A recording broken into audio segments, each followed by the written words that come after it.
আমি কোনো মানুষ নয়, আর্টিফিশিয়াল ইন্টেলিজেন্স দ্বারা আমাকে বানানো হয়েছে। বর্তমান যুগে এটা কিন্তু আমরা নিজেরাও জানি না, আমাদের ছবি দিয়ে কিন্তু এআই জাস্ট এই ওয়ান ক্লিকেই কিন্তু ভিডিও বানিয়ে দিচ্ছে। আমরা এআই শোনো সকিনা ঠিক করে অভিনয় করো, ধরা খেলে কিন্তু ডিলিট হয়ে যাবে। আমাদেরও মাঝে মধ্যে মন চায় নিজেদের মতো করে চলতে। আগে একটি সামান্য কার্টুন বানাতে সময় লাগতো 3 থেকে 4 দিন, এখন সময় লাগছে জাস্ট 1 মিনিট। তাহলে আপনারা ভাবতে পারছেন বর্তমান যুগে আমরা কতটা এআই ইন্টেলিজেন্ট কিন্তু বাড়িয়ে গেছি। তাহলে ভাই কি এখন পৃথিবী কি শেষের দিকে চলে এসেছে? এআই ইন্টেলিজেন্ট এতটা মারাত্মক হয়ে উঠেছে। আপনিও তো বাস্তব না। আমি বাস্তব না, আমরা বাস্তব না, কোনো কিছুই বাস্তব দেখেন না। ভাই, এ ধরনের ভিডিও কিন্তু এআই দিয়েই কিন্তু বানানো হয়েছে এন্ড এডিট করে ভয়েস ওভার দিয়ে কিন্তু আপলোড করে অনেক ভিউজ কিন্তু লাইক কমেন্ট কিন্তু গেইন করে নিচ্ছে এই এআই দিয়ে এ ধরনের ভিডিও বানিয়ে।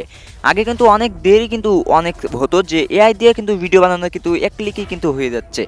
সো আপনারা যদি এ ধরনের ভিডিও বানাতে চান তাহলে আমাদের কমেন্ট বক্সে অবশ্যই কমেন্ট করেন, আমরা পরবর্তী ভিডিওতে এ ধরনের ভিডিও কিভাবে জেনারেট করবেন এন্ড এডিটিং করবেন সমস্ত প্রসেস দেখিয়ে দিব।